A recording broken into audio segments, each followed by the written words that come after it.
નમસ્કાર ખેડૂત ભાઈઓ, સ્વાગત છે તમારું ફરી એક વખત આજના એક નવા વિડીયોમાં. મિત્રો, આજના વિડીયોમાં આપણે પીએમ કિસાન સન્માન નિધિનો 21મા હપ્તાની વિશે માહિતી મેળવવાના છીએ. ક્યારે આવવાનો છે, ક્યારે નહીં, એના વિશે મિત્રો આપણે માહિતી મેળવવાના છીએ. કયા કયા રાજ્યમાં આવી ગયો છે એના વિશે પણ માહિતી મેળવવાના છીએ.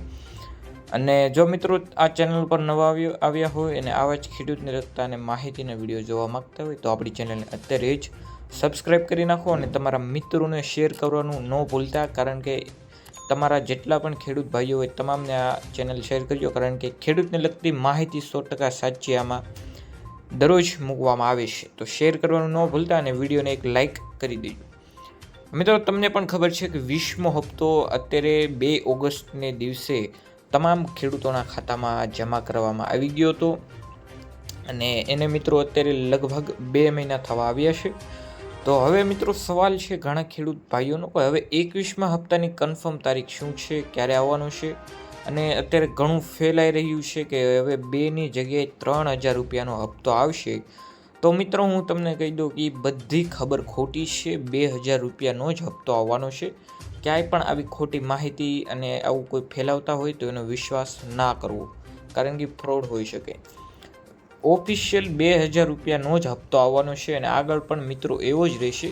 અને જો કદાચ વધારો થશે તો મિત્રો સૌથી પહેલાં તમને આ ચેનલ ઉપર જણાવવામાં આવશે 100% સાચી અને સચોટ માહિતી. તો હવે મિત્રો અત્યારે ચોક્કસ રીતે મિત્રો કેટલાક રાજ્યોમાં જેમ કે પંજાબ, હરિયાણા, હિમાચલ પ્રદેશ જેવા રાજ્યોમાં મિત્રો 21મા હપ્તાની કિસ્ત ભાગ્યરૂપે ખેડૂતોના ખાતામાં મોકલવામાં આવી ગઈ છે.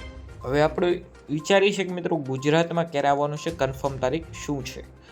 પણ મિત્રો એની પહેલાં તમારે આ 3-4 બાબત ધ્યાનમાં રાખી લેવી જોઈએ, જેનાથી તમારો હપ્તો ન અટકાય. દર હપ્તાના દિવસમાં લગભગ 30-40% ખેડૂતોનો હપ્તો અટકાઈ જાય છે, કારણ કે એ એક નાની ભૂલ કરી દેતા હોય છે.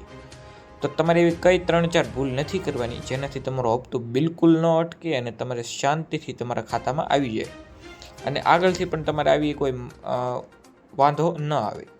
તો સૌથી પહેલાં તો મિત્રો તમારે જોઈ લેવાનું છે કે તમારું નામ લાભાર્થીમાં છે કે નહીં. ઘણી વખત મિત્રો તમે 20મા હપ્તામાં ભલે તમારું નામ હોય, તમને મળી પણ ગયું હોય, છતાં પણ 21મા હપ્તાનો જે લાભાર્થી યાદી હોય છે એમાં એક વખત જોઈ જ લેવું, કારણ કે મિત્રો આમાં નામ ફેરફાર થતા હોય છે અને અમુકને જે ખોટા ફ્રોડ હોય છે એને સરકાર કાઢતી હોય છે. તો કદાચ તમારું નામ પણ ન હોઈ ગયું હોય, એ પહેલાં તમારે ચેક કરી લેવાનું છે.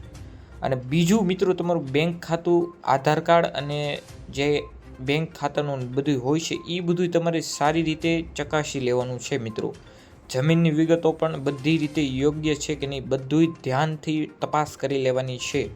હજુ મિત્રો હપ્તાને થોડાક દિવસની વાર છે. જો તમે હજી કંઈ પણ ન કર્યું હોય તો તરત જ જાજો અને સંપૂર્ણ રીતે સરખી રીતે બધું ચેક કરી લેવું. અને સૌથી લાસ્ટ મિત્રો સૌથી વધારે ફરજિયાત જે છે અત્યારે એ છે મિત્રો KYC. અત્યારે તમે ઘણી જગ્યાએ સાંભળ્યું હશે. તો હા મિત્રો, આ જે અત્યારે યોજનાઓ છે એમાં અત્યારે KYC ખૂબ જ ફરજિયાત થઈ ગયું છે. મિત્રો ગભરાવાની જરૂર નથી. આ કોઈ પણ જાતની અઘરી નથી. માત્ર તમારી આજુબાજુમાં જે આધાર સેન્ટર હોય ત્યાં તમારે જવાનું છે. ત્યાં તમારો આંખનો અને અંગૂઠાનો બાયોમેટ્રિક ટેસ્ટ થશે અને એવું બધી પ્રોસેસ ચાલશે અને તમારા અમુક કાગળિયા માંગશે, આધાર કાર્ડ ને એવું બધું. એ બધું તમારે મિત્રો માત્ર અડધી કલાકનું કામ છે અને તમારું KYC કમ્પ્લીટ થઈ જશે અને પછી તમારે કોઈ પણ જાતની પ્રોબ્લેમ આવશે નહીં. બસ આ 3-4 બાબત ધ્યાન રાખવાની છે, જેનાથી તમારો હપ્તો કોઈ દી નહીં અટકે ને સંપૂર્ણ રીતે સરળ સરખી રીતે તમારા ખાતામાં આવી જશે. હવે મિત્રો વાત કરીએ કે 21મા હપ્તાની કન્ફર્મ તારીખ શું છે.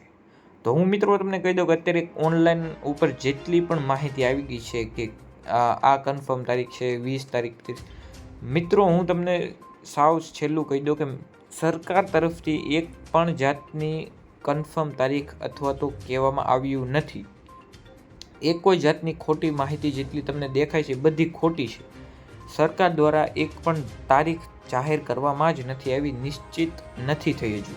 પણ આપણે મિત્રો એટલો અંદર જો લગાવી શકીએ કે હજી મિત્રો 15 થી 20 દિવસની વાર લાગશે, હજુ નહીં આવે. અને કન્ફર્મ તારીખ તો ક્યાંય છે જ નહીં મિત્રો. જો તમને કોઈ કહેતું હોય તો એ ખોટી માહિતી હોય છે. જય હિન્દ, જય કિસાન.